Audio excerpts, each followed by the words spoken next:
और धार जिले के पीथमपुर में जहरीले कचरे के विरोध प्रदर्शन के बाद प्रशासन अलर्ट है। भारी संख्या में पुलिस बल की तैनाती है। पीथमपुर के आसपास के क्षेत्रों में धारा 163 लागू की गई और अन्य बाजार सामान्य रूप से खुला हुआ है। लोगों की आवाजाही भी सामान्य है।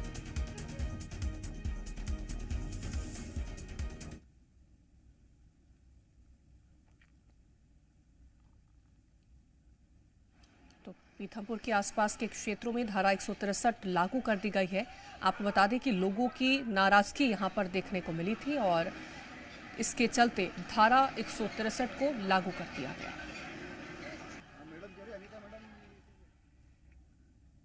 और जहरीले कचरे केस में बड़ा अपडेट सामने आया, जहां प्रशासन की कस्टडी में सभी कंटेनर हैं। राम की इंडस्ट्रीज के गेट पर अधिकारियों को तैनात कर दिया गया है। नायब तहसीलदार अनीता बरेठे का बड़ा बयान सामने आया है। सभी कंटेनर हमारी कस्टडी में है, किसी भी कंटेनर को खोला नहीं गया है।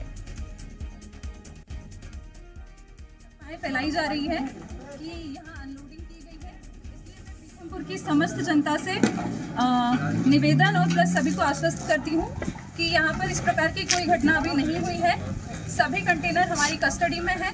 सभी लोग इस चीज़ को ध्यान में रखें कि ऐसा कुछ नहीं किया जा रहा है यहाँ पर, ना ही किसी प्रकार से किसी भी मजदूर या किसी भी व्यक्ति को यहाँ पर कोई चोट लगी है।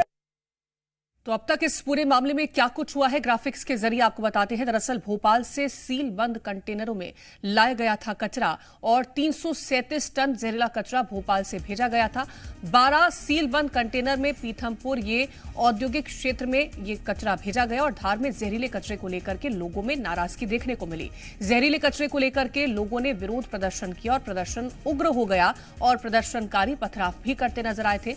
प्रदर्शनकारियों को रोकने के लिए पुलिस ने लाठीचार्ज किया और रात में भी प्रदर्शनकारियों ने जमकर बवाल किया था। अलग अलग इलाकों में प्रदर्शनकारियों ने पथराव किया और पुलिस ने कई जगह पर पत्थरबाजों को खदेड़ा भी था। इसी के साथ ही पीथमपुर घटना पर सीएम मोहन ने संज्ञान लिया और कहा कि हमारी सरकार जन भावनाओं का आदर करती है। सुप्रीम कोर्ट के आदेश पर कचरे का परिवहन पीथमपुर में किया गया। सुप्रीम कोर्ट को कठिनाइयों के बारे में अवगत कराया जाएगा। जनता किसी भी भ्रम या अफवाह पर विश्वास न करे। तो जहरीले के कचरे केस में बड़ा अपडेट ये सामने आया है कि प्रशासन की कस्टडी में सभी कंटेनर हैं। राम की इंडस्ट्रीज के गेट पर अधिकारियों को तैनात किया गया। नायब तहसीलदार अनीता बरेठे का बयान भी सामने आया कि सभी कंटेनर हमारी कस्टडी में है और किसी भी कंटेनर को खोला नहीं गया है। तो पीथमपुर के लोगों की आखिरकार चिंता क्या है? दरअसल कचरे से लोगों को नुकसान का अंदेशा है। स्थानीय व्यापारियों को भी खतरे की चिंता सता रही है। कचरे की डर से लोगों का कामकाज प्रभावित होगा, ये लोगों का डर है और धार जिले में हर कोई भारी दबाव में है। जहरीले कचरे से बीमारी फैलने की भी आशंका लोगों में है।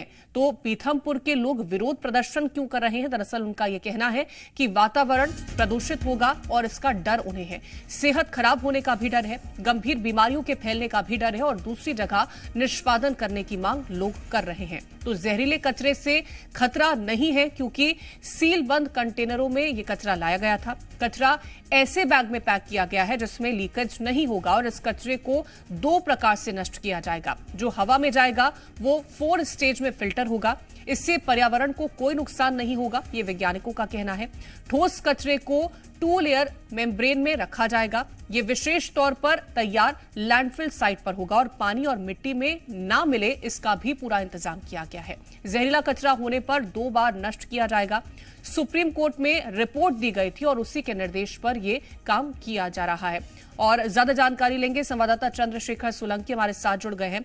चंद्रशेखर, लोगों की अपनी अलग समस्याएं हैं, उनके भीतर डर है। वहीं मुख्यमंत्री की तरफ से भी समझाने की कोशिश की गई है और उन्होंने कहा कि जनभावनाओं को ध्यान में रखा जाएगा और सुप्रीम कोर्ट के भी निर्देश का हवाला दिया गया है। लोगों में अभी कितना डर है? क्या अभी तक किसी तरह से कोई समझाने की कोशिश दोबारा की गई? देखिए, समझाइश का हुआ है और आश्वासन है, जो विश्वास है और जनता में जगाए जाने का जो काम है वो चल रहा है। जो अधिकारी हैं इस स्तर से लेकर के कलेक्टर तक, वो सभी जो है अलग अलग तरीके से अपील भी कर रहे हैं और जनता को बता भी रहे हैं कि यदि उनके पास कोई शंका शुबा है इस मामले को लेकर के तो वो किसी भी अधिकारी के पास जाकर के, किसी भी शासकीय अधिकारी के पास पहुंचकर अपनी शंका शुबा का जो है समाधान कर सकते हैं। तो देखिए, कलेक्टर ने भी जो है आज एक जो पथराव हुआ था उसको लेकर के बताया कि किस तरीके से एक अफवाह जो है वो फैल गई थी। उन अफवाहों से भी सावधान रहे। अफवाह यह फैली थी कि जो काम है वो शुरू हो गया है कचरा जलाने का और इसके बाद जो है पथराव हो गया था उस कंपनी के बाहर जहाँ पर पुलिस बल तैनात था, पूरी सुरक्षा में जहाँ कंटेनर रखे हुए हैं, उसके बाद पुलिस ने स्थिति को नियंत्रण में लिया। लेकिन अब जो है अधिकारी की ओर से अपील की जा रही है कि अफवाहों पर ध्यान न दे। जो भी बात जो कही है सीएम मोहन यादव ने, उसके हिसाब से जो है अभी काम को वहीं रोक दिया गया है। उसके अलावा जैसे ही आगे निर्देश होंगे उसके बाद आगे की प्रक्रिया शुरू होगी। तो ये सारा विश्वास जनता को दिलाया जा रहा है। जो अधिकारी हैं वो मौके पर भी मुआयना कर रहे हैं, पीतमपुर में जगह जगह जाकर के लोगों के बीच पहुंच भी रहे हैं और थोड़ी देर में जो है कि मीटिंग भी होने वाली है पीतमपुर नगर निगम में, तो वहाँ पर भी जाकर जो है लोगों से चर्चा होगी। तो इस तरह की सारी कवायद जो है प्रशासन की ओर से की जा रही है ताकि लोगों में, जनता में जो है विश्वास आए। बिल्कुल, जिस तरीके का जनता में विश्वास लाने का पूरा प्रयास किया जा रहा है। मैं लौटूंगी आपके पास। अनिल नागर हमारे साथ भोपाल से जुड़ गए हैं। अनिल, लेकिन जनता को विश्वास में लाने की कोशिश अब की जा रही है जब कचरा पहले ही पीथमपुर पहुंच गया था, और इसी को लेकर के लोग डरे हुए हैं कि अगर ये कचरा उतना खतरनाक नहीं था तो भोपाल में इसका निष्पादन क्यों नहीं किया गया। हालांकि सरकार ने कहा कि जो वैज्ञानिक तरीके से होना था उसकी मशीनें पीथमपुर में ही उपलब्ध हैं, लेकिन डर का माहौल अभी भी लोगों में है। और कैसे समझाने का प्रयास किया जा रहा है? देखिए, एक बड़ी जानकारी दे देता हूं। पीथमपुर में फिलहाल अभी कचरे को नहीं जलाया जाएगा, ये सरकार की ओर से स्पष्ट कर दिया गया और अभी कचरे जलाने पर रोक लगा दी गई है। साफ तौर पर जिस तरह से पीथमपुर, धार और इंदौर में इस पूरे कचरे का विरोध देखा गया, उसके बाद जो है सरकार ने ये फैसला लिया है कि पूरी जो जनभावना है और ये सारी जो परिस्थिति यहाँ पर पीथमपुर में कचरे को, जहरीला कचरा जो पहुंचा, उसके बाद जो वहाँ परिस्थिति बनी है, ये पूरी जानकारी जो है न्यायालय के समक्ष रखी जाएगी। उसके बाद न्यायालय क्या फैसला लेता है और संतुष्ट वहाँ की जनता को किया जाएगा, इसके बारे में पूरी जानकारी वहाँ की जनता को दी जाएगी कि इस कचरे से क्या प्रभाव होगा और क्या नहीं होगा, और न्यायालय क्या फैसला लेता है, उसके बाद ही अब यहाँ पर कचरा जलाया जाएगा। फिलहाल जो कचरा जलाने की जो प्लानिंग थी उस पर अभी फिलहाल रोक लगा दी गई है और साफ तौर पर यह सरकार की ओर से कह दिया गया कि जनभावनाओं को सरकार के समक्ष, माफ कीजिएगा, न्यायालय के समक्ष रखा जाएगा और उसके बाद ही आगे का फैसला लिया जाएगा। तो जिस तरह से वहां पर यह लगातार प्रदर्शन देखा जा रहा था, उस प्रदर्शन को देखते हुए सरकार ने यह फैसला लिया है कि अभी वहां पर यह कचरा नहीं जलाया जाएगा, जनता से संवाद किया जाएगा, जनता को कॉन्फिडेंस में लिया जाएगा और न्यायालय से जो फैसला आता है उसके बाद ही कचरा जलाने की कार्रवाई आगे इस पूरे मामले को लेकर के उपभोक्ता मंच भी हाईकोर्ट पहुंचा है, तो उपभोक्ता मंच का क्या कहना है? क्या उनकी तरफ से यहां पर याचिका लगाई गई है? क्या उनकी पूरी मांग है?